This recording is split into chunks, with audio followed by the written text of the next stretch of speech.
And this is the reason why Astana came up, brought the original six-man breakaway. It was away earlier on today because they're thinking of a stage win with Gasparotto on the attack. Gasparotto drives it on. We've talked about him this week already. Simone Stortonius with him is the 27-year-old from Chiaravalle in Italy. Former Colnago rider. Chris Froome, pretty isolated here. Once more, good tactics from the rest of the team, really putting it to Sky this week, not letting them dominate the stage race as we've seen previously. Moreno Moser is still involved, just in front of Robert Geesink there. And the fact that Moreno Moser is still there. beIN Sports coverage of the Tour de Romandie continues after a quick commercial break. Don't go away, there's more cycling on beIN Sport.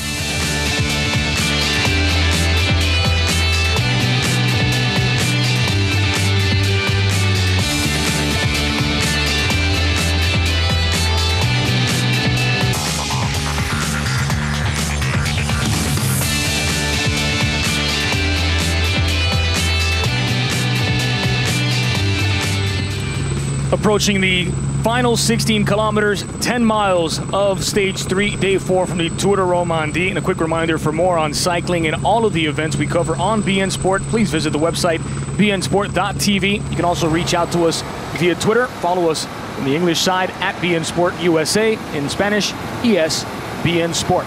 We now continue with live coverage from the Tour de Romandie. At the moment, with 15.7 kilometers remaining, this looks like a half-decent move. Very, very difficult to see it staying out to the end, though. All depends on how much they work together. As soon as I start thinking very early out, perhaps, of any personal glory, that is when this move could collapse. Stortoni in the pink of the back is 50 seconds off the overall leads of Chris Froome, and Gasparotto 41 seconds, so they can't really afford to let anybody go. We're inside the last 16 kilometres. We go up over this small climb, back down, take a sharp right, and we start heading towards this final climb that comes with about 10 kilometres to go. Oscar has suddenly found some allies. David Lopez, who perhaps have been keeping his own powder dry towards the end, as there are a couple of attacks, and that looked like the large frame of Robert Geesink. Well, we expected him to go tomorrow. He's pretty unmistakable.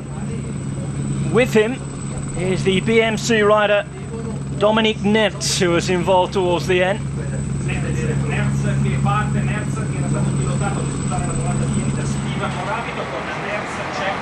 fact, it's Stefan Kruijswijk, pardon me, not Robert Geesink. Certainly thought it a little strange that Geesink had gone, but they have very, very similar styles. Big, tall guys. Kruijswijk, who was tweeting away yesterday saying that his legs felt great, he was enjoying the sunshine. Well, I think he put the blockers on that one, but he's enjoying the race in general, feeling good, the team going strong. And well, as we thought, Robert Geesink surely waiting until tomorrow.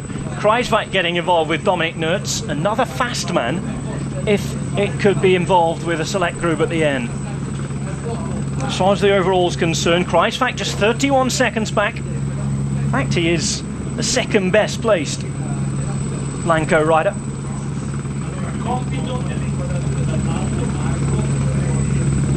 It's going to be so difficult to get away here.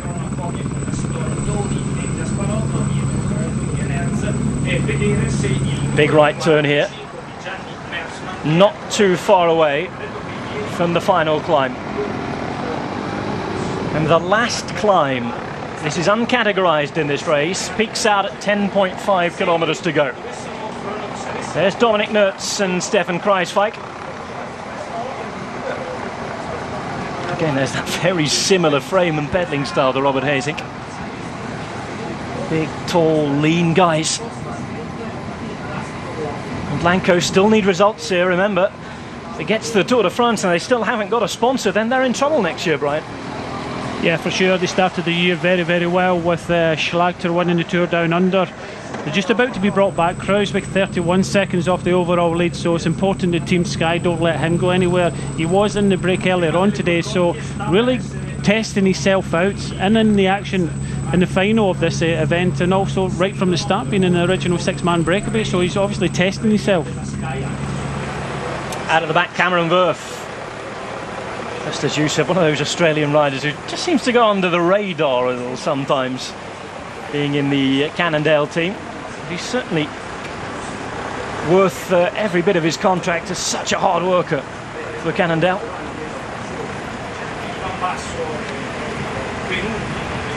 Ivan Basso towards the back here. Basso hasn't been feeling great. I know we've touched upon this already this week.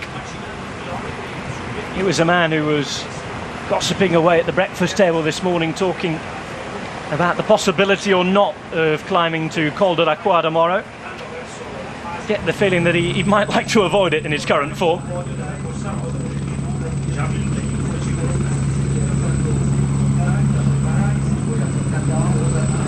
Through the town of Grange, 12 kilometres to go. And after the slight break up on the last climb, things have come back together somewhat now.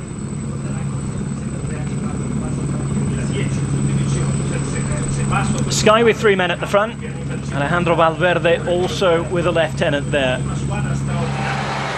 This is Enrico Gasparotto, the former Italian champion. Had to move away from the Italian teams. It's all back together, and here come the latest attacks. Yeah, Rafał Majka for Saxo Bank. Tinkoff goes on the attack. This is the last opportunity for a lot of these riders to go on the attack. Just kind of ramps up for the next 600-700 metres, and Sky just sitting back and controlling things, and they can afford to let a couple of riders go any more than that, and they would try and shut it down very, very quickly. But very important to see that Blanco have been on the attack since kilometre 0 today, trying to get someone in the move, trying to get that stage win here in Payerne. Looks like Wilco Kelderman. Travis Mayer is up there for Orica Green Edge. Not too far behind him, Moreno Moser, the Euskaltel rider who's most advanced up there today is Mikel Landa.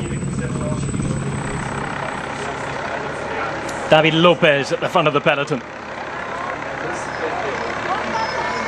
Kieselowski not too far behind, highly visible in that Radio Shack jersey with the Luxembourg colours on it.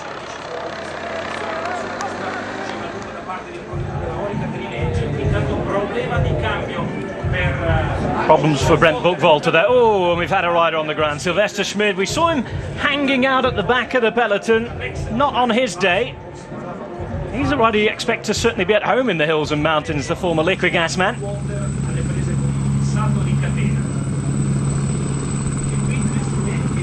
Chain problem as well in the meantime we saw for Brent Buchwalter, and who first came to prominence on the prologue of the Giro d'Italia, which was held in Amsterdam a couple of years ago. Just on the left hand side there, Travis Mayer. He just did a bit of a dig there, starting with a skin suit on with pockets on and an aero helmet, and looks as if he's suffering from that small effort.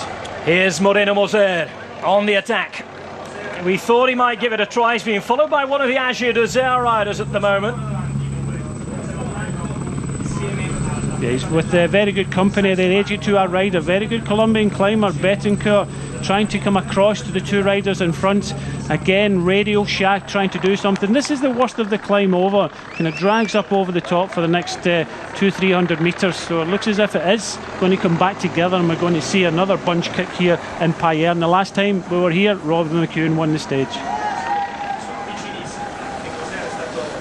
No great differences, no great shakes over the top of the final climb of the day. Wilco Kelderman and Rafał Majka, but they don't have too much on this chasing peloton at all. You can see that latest attack involving Moser and Betancourt didn't work. Nothing getting away. Wilco Kelderman will certainly be a worry to those behind. He's just 18 seconds off the lead. And he can certainly climb as well. We saw it last year in the Tour of California. What a rider he is for a young man. And Rafał Majka of Saxo Tinkoff, who are trying to be active in a race where they have a previous winner as the leader. Roman Kreuziger, of course. 6 seconds here, the difference for the moment. Shouldn't be anything that really impedes this lot in catching them and turning it into a bunch kick, though. We shall see as we approach the 10 kilometres to go mark.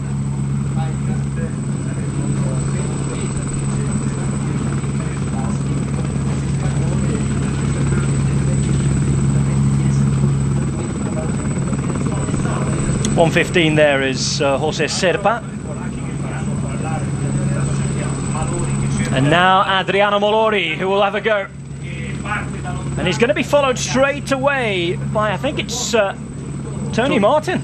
Tony Martin goes, two very good time trialists, and again shut down very quickly. You don't want to let two good time trialists go down the road. The world champion Tony Martin and Mallory, they finished first and second in the time trial at the end of Tirreno Adriatico at the end of the year. Just trying to look at two sprinters are there. Albacini on the right hand side for Orica Green Edge, in the green and the blue. We know that Omega Pharma do have Mearsman there, so hopefully we'll be able to pick out some more of the sprinters as we head in towards the finishing here. Peter Stedener at the back there. This now is Sylvester Schmidt. Okay, one of the newer men to Movistar, brought along with Eros Capecchi, the Italian from Liquigas, as Cannondale tried to produced a more globalised roster, let's say, to satisfy their new American sponsors. Expected to become less and less of an Italian team as time goes by. Still remains that Italian core for the minute. Back out the front. Wilco Kelderman is in the black, white and blue of Blanco. Being chased down, and again hanging around at the front, Tony Martin. Alessandro De Marchi as the Cannondale rider trying to shut that one down. And Rafa Majka now pedalling away on this descent. Driving through one of the many sleepy towns in this part of the world. This is Vesa. Right at this roundabout and heading now towards our arrival town of Payerne. Payerne that is home to the Swiss Air Force down the road. Any jets flying ahead, but who will be the fastest on the line? It's a fairly simple finish. Just a couple of turns, but quite a way out and nice and flat into that final line. It's not going to be easy to bridge the gap here, but as Brian said, if Tony Martin can get there, then that changes things slightly. Adriano Malori as well, so quick in the TT discipline. Majka does his turn on the front. Same sort of gap as the one we were seeing. Once more, the fact that Wilco Kelderman is in it has made sure that Sky are going to have to watch it and going to attempt to try and shut it down, because Kelderman, as I said, is 18 seconds off the GC. Chris Froome in the yellow jersey at the minute. Valverde following close behind. Carlos Betancourt is Asher Dozer's main challenge at the moment. There's Robert Keselowski as well. Robert Hazink also making sure he stays in touch. There's Kelderman on the left-hand side. This is Rafa Majka. And it looks as though the danger for the minute is all over. Back together again, and we wait for the next attack. Well, the next attacker goes straight away, and that's Mallory again for Lampre, and Sky just coming up towards the front and again taking control, trying to put a cap on all these riders going on the attack. 7 kilometres, it's pretty flat all the way in towards the finish. It does look as if it's going to be another bunch kick here. Garmin Sharp had their victory yesterday.